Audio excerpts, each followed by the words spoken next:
belajar semangat. Jangan gampang menyerah iya, ya. jangan gampang menyerah, harus tahu tujuannya mau kemana. Gitu.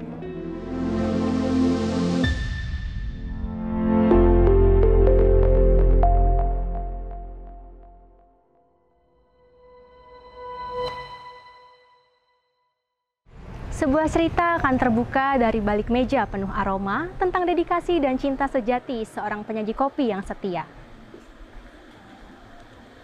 Halo Sobat PPN, bersama saya Gladys Rahma di program Potret Pasak Negeri, berbagi kasih, inspirasi, dan pengalaman.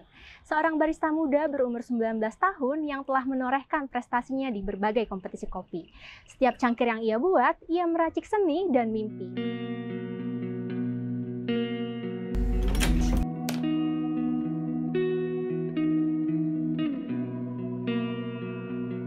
Halo, nama gue Jiko. Biasa nama panjang gue Muhammad Zikrullah.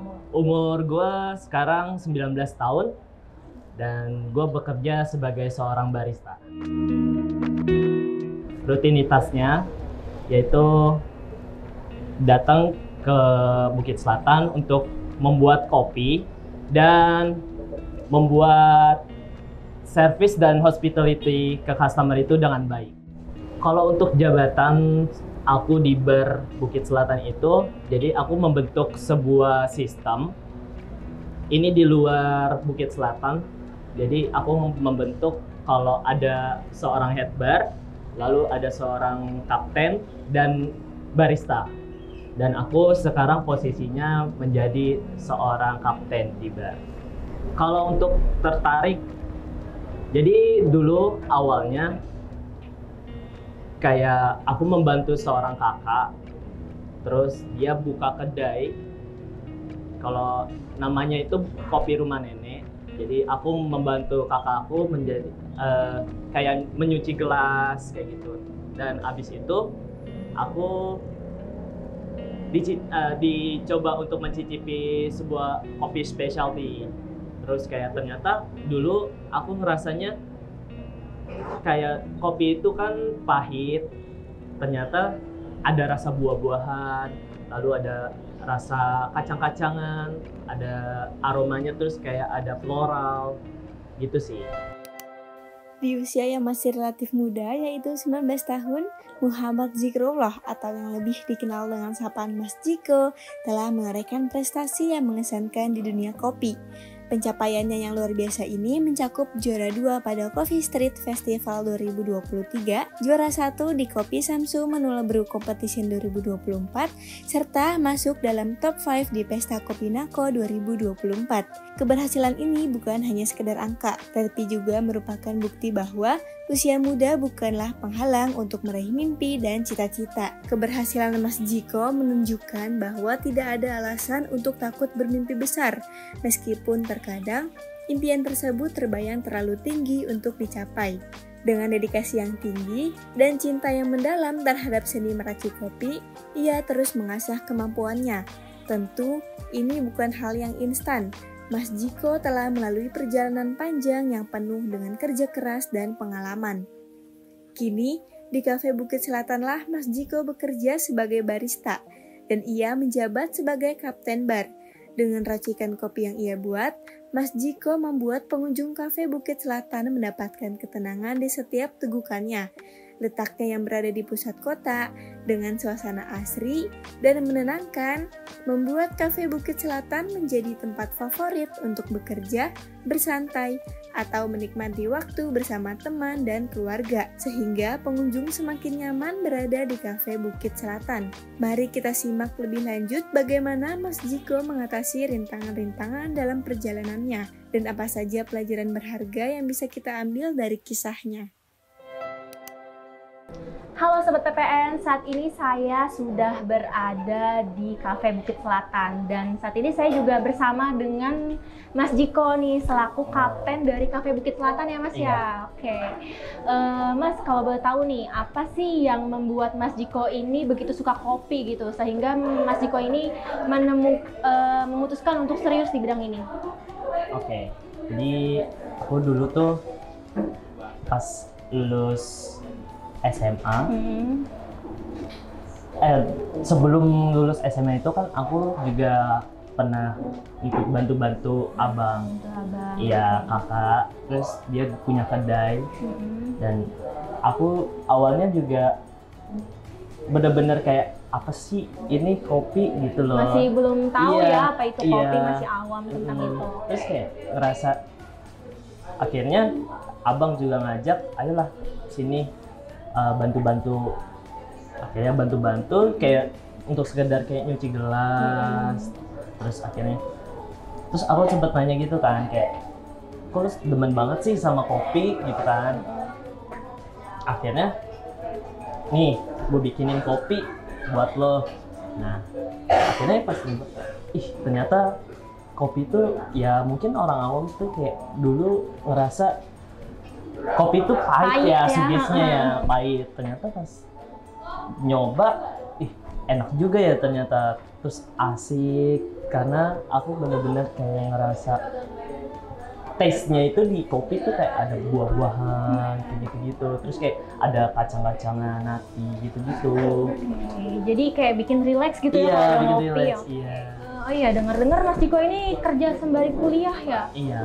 Oke, hebat banget bisa membagi waktunya. Itu gimana tuh caranya tuh Mas Diko bisa membagi waktu antara kerja dan kuliah? Kalau untuk membagi waktunya, sebenarnya kan aku juga kuliah itu kelas karyawan. Ya, di tahun ini. Jadi aku tuh gap year. Gap year 1 tahun, terus tadinya juga ngerasa pengen kuliahnya tuh yang reguler. Terus ternyata pas di pengen reguler, merasa kayaknya ini nggak bisa deh, karena kan sambil kerja kan. Iya. Harus ngebagi waktunya tuh bener-bener kayak harus kuat sama fisik, waktu gitu-gitu. Nah akhirnya coba aja deh ikut daftar di kelas karyawan kayak gitu. Lalu prinsip apa nih yang Mas Diko pegang selama ini dalam menjalani passion di dunia kopi? Di passion di dunia kopi, kalau aku prinsipnya sih kayak aku pengen selalu berguna buat orang sih, buat lingkungan sekitar aku, untuk orang-orang yang lain. Jadi karena aku ngerasa ilmu itu nggak boleh berhenti di aku doang gitu. Harus mengalir iya, ya harus mengalir untuk semua orang. Iya, terus juga harus bisa berbagi ilmu. Terus ilmu itu kan mahal ya. Terus akhirnya aku juga punya prinsip itu, aku pengen uang itu yang datang ke aku lagi. Terus bukan aku yang harus kejar-kejar itu uang gitu. Karena ya mau sakit-sakit di awal atau sakit-sakit di akhir gitu. Makanya aku selalu prinsipnya aku pengen sakit-sakit di awal deh, biar nanti di akhirnya seneng-seneng. Iya, gitu. jadi kita tinggal menikmati. Iya, tinggal menikmati. Lalu tantangan apa saja yang Mas Diko jalani saat ini untuk memutuskan berkarir di bidang ini? Tantangannya ya waktu, kesehatan, itu benar-benar harus bisa memanage. Kayak dari waktu, aku tuh ngerasa kadang kayak waktu tidur, istirahat gitu, waktu bekerja itu kadang susah membaginya. Jadi itu salah satu tantangan aku sih. Dan kalau misalkan di segi pekerjaan dan aku bisa mencari ilmu gitu, ya aku bener-bener sebisa mungkin ada waktu itu aku harus mencari ilmu gitu. Jadi kayak misalkan aku sharing-sharing kayak yang lebih pengalamannya dan ilmunya lebih tinggi gitu dari aku. Nah, makanya dari situ sih tantangannya. Oke. Kalau di kopi itu tuh ada metodenya, metode apa aja sih Mas? Jadi kalau metode di cold brewingnya, jadi kan ada barista, latte art. Oh, latte art. Itu yang ngebentuk-bentuk di gelas ya? Iya, latte art tuh yang bisa buat nggambar gitu. Terus kayak ada cup tester gitu.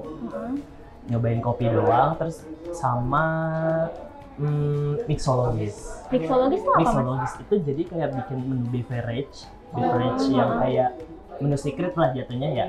Nah, tapi buatan sendiri gitu. Buatan kafe iya, sendiri. Itu oke. Nah, kalau di barista itu jadi sebenarnya kalau aku di manual brew. Oh, manual brew. Iya, kan ada 6 tuh. Nah, yang terakhir tuh ada manual brew. Manual brew itu apa, Mas? Manual brew itu jadi metode yang dimana alatnya itu menggunakan apa ya? Alat-alat yang kita kerjakan pakai tangan. Kayak misalkan kan kalau misalkan espresso itu kan dari mesin. Nah, ini dia dari alat-alat yang kayak modelannya apa ya? Buatan tangan sih. Iya, buat. Kayak misalkan ada kopi saring, kayak kopi saring gitu. Oh iya, saya tahu. Iya. Kayak misalnya pakai teko gitu ya, Iya, yang iya, diputer-puter yang gitu. diputer-puter Oke. Nah, dan itu di hasil akhirnya itu kayak kopi hitam sebenarnya. Oh, kayak espresso gitu? Oh, enggak Apa sih. americano gitu? Enggak sih, kalau Gimana? americano kan dia dari mesin. Kalau ini kayak kopinya itu juga khusus. Kayak khusus. Dia tuh pakainya Arabica kayak gitu. Bener-bener kayak beans khusus lah kayak gitu. Lalu bagaimana cara Mas Jiko ini mengembangkan kemampuan brewingnya? Mengembangkan brewing, ya aku benar-benar belajar dari nol lagi. Belajar dari nol tuh dalam arti aku harus memperdalam basicnya. Terus kayak ya caranya gimana aku harus bisa sharing. Makanya aku bilang kayak aku harus inputin energi aku selama waktu aku ketika benar-benar lagi free ya ke tempat orang untuk bisa nyari ilmu, Untuk belajar lebih dalam lagi iya, ya. kayak gitu.